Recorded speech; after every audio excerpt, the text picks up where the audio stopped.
రాజశేఖర రెడ్డి గారు, ఇలాగే రెచ్చగొట్టారు. నేను పాలిటిక్స్కి వచ్చేవాడిని కాదు. నేను పవన్ కి రాజశేఖర రెడ్డి మీదన రాజశేఖర రెడ్డి కుటుంబం మీద విద్వేషం ఆనాడు ఆరంభమైంది.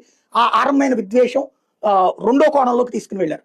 కమ్మ కాపు సామాజిక వర్గాల మధ్య దశాబ్దాలుగా ఉన్న వైరాన్ని రెడ్డి కాపు సామాజిక వర్గాల మధ్యకి తీసుకొచ్చి తను తెలుగుదేశాన్ని హైలైట్ చేయడానికి ప్రయత్నిస్తున్నారు అన్నది ఇవాళ ఇంత భావోద్వేగ సందర్భంలో కూడా పదే పదే జగన్ ని దూషిస్తా, రాజశేఖర రెడ్డిని దూషిస్తా.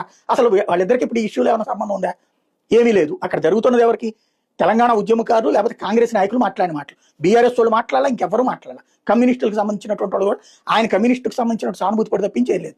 వాళ్ళ మీద కోపాన్ని కూడా ఇక్కడ వీళ్ళ మీద చూపించడం అన్నటువంటిది. అంటే జగన్ రాజశేఖర పదే పదే అదే జపం. అంటే జగన్ రాజశేఖర కుటుంబం మీద విపరీతమైన ద్వేషాన్ని మరొకసారి ప్రొజెక్ట్ చేసుకొచ్చారు. రీజన్ ఏంటంటే ఎవరో పోలీస్ ఆఫీసర్ ఏదో తనకే తెగులుందో అతను లేదా ఈయనకి దగ్గర అవ్వడానికో మాట్లాడిన మాటని మనసులో పెట్టుకుని ఆ విద్వేషం కొనసాగిస్తున్నారు అన్నటువంటిది ఇక్కడ స్పష్టంగా కనబడుతుంది.